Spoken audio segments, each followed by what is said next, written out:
lungsod ng Santo Tomas. Ayan. Mula po dito sa pamilihang bayan ng lungsod ng Santo Tomas ay bibidyohin ko po hanggang sa site ng Casa Isabel. Titingnan po natin kung ilang minutes hanggang doon.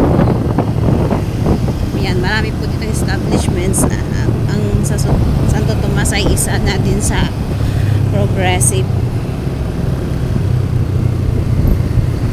Yanas. Ito po yung part na papunta ng Tanawan, Lipa. Tapos ito yung papunta ng Quezon. Yan, ito na yung papuntang Quezon. Then SM Santo Tomas. Yan, SM Santo Tomas po. Then katapat po niya na SNR. Malapit na rin ako sa SNR dito. Bilis na pwede ang SNR para ano namin na damo kayo. Ayan, building na talaga.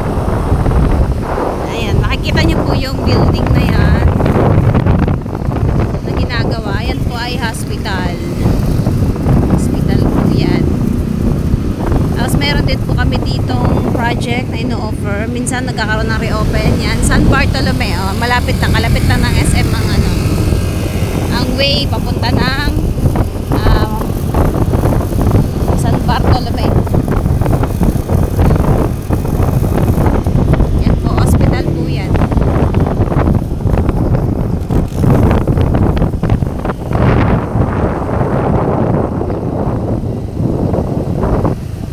Project po natin sa San Bartolome ay yung Morgan Village. Pag nandun ka na po ang lapit na rin yan sa Makiling, yung bundok ng Makiling. Yan, ito po yung way din po siya papuntang Padre Pio. Dun po sa gawing part ng Padre Pio, nandun po yung malapit po dun yung site ng Casa Isabel.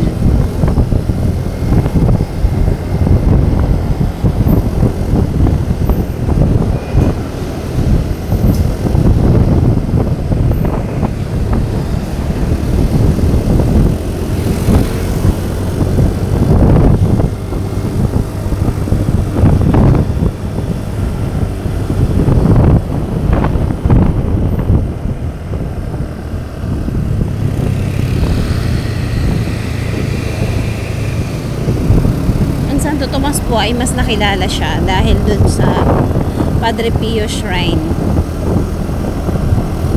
Mas naging ano na ngayon siya, progressive na siya, lalo na nagkaroon ng SM. Marami na mga establishments na naitatayo. Ito, ano yan, company ng Pepsi dito sa Santo Tomas. Wala pong cut yan. 20 megawatt. Hindi ko lang alam kung mag-upload sa messenger pag binasa mo.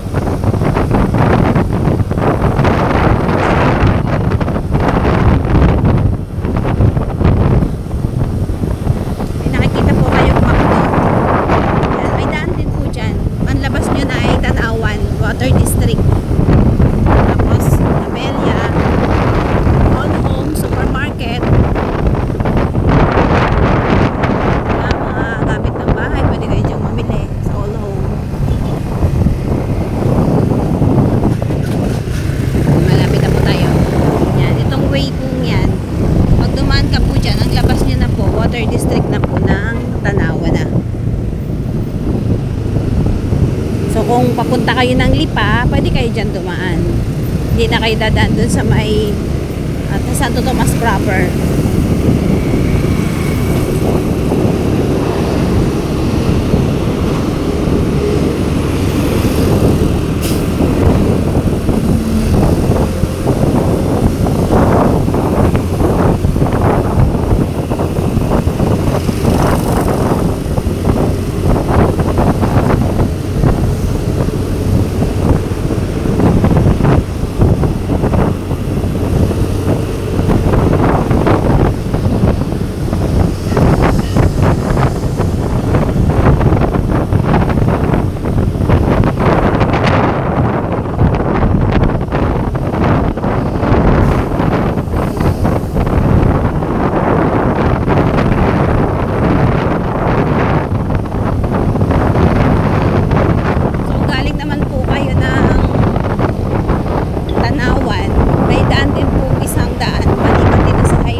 tayo dito.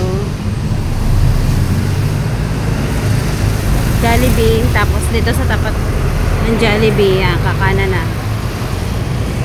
Ito na po yung way papuntang Padre Pio and Casa Isabel. 7 minutes from pamilihang bayan ng Santo Tomas hanggang dito sa papasok papuntang Padre Pio ay 7 minutes.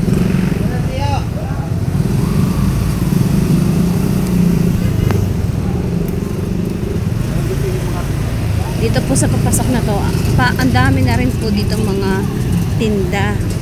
Kung hindi nyo na kailangan pumunta ng palengke, parang palengke na rin dito. Ang dami na ng mga tinda-tinda.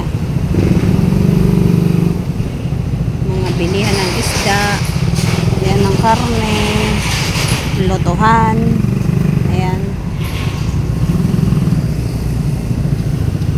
Hardware.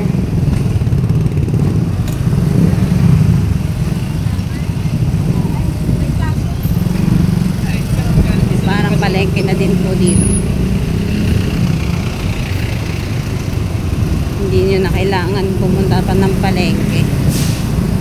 Tsaka doon sa unahan po dito, malapit sa Padre Pio, marami po doon nagtitinda ng mga fresh na gulay. O ito naman po yung terminal ng tricycle. Kung wala kayong dalang sasakyan, ayan po yung terminal papunta doon sa Casa Isabel.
Ongoing construction po ng mga tulay dito, pinapalawak po yung daan.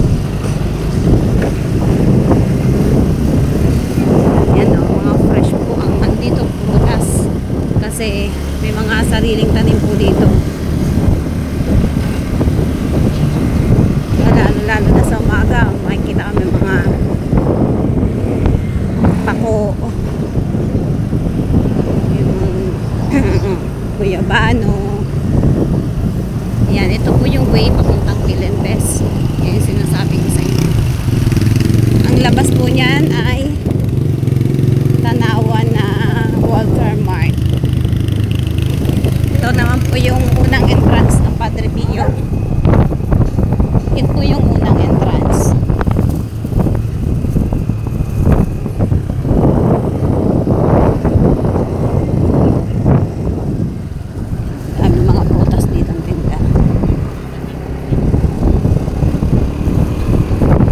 Ang iba po dyan, sariling ani, mga fresh.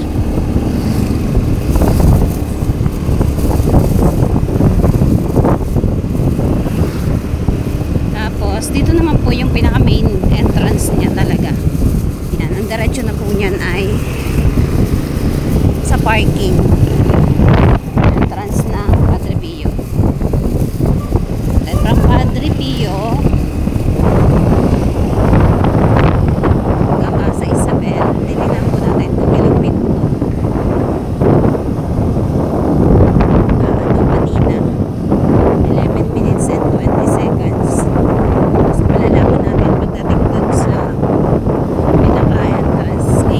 Casa Isabel, kung ilang minutes from Padre Pio.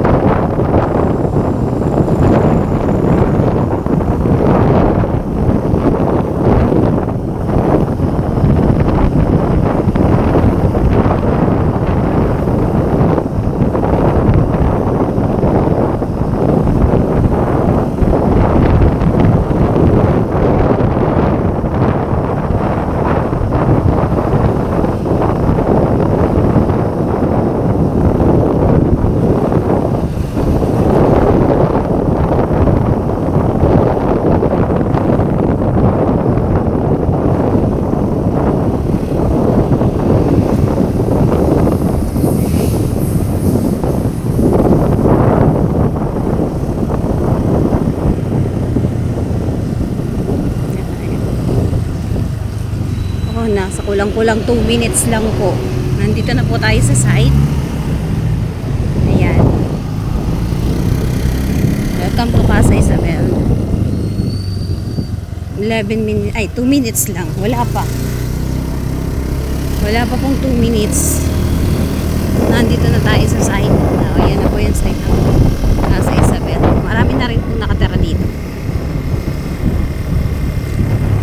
Wala pang 2 minutes from Padre Pio Shrine. Nandito na tayo sa site ng Casa Isabel. Napakalapit lang.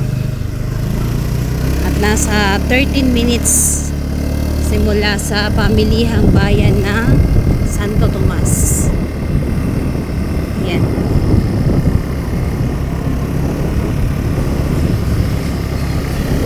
Multipurpose hall.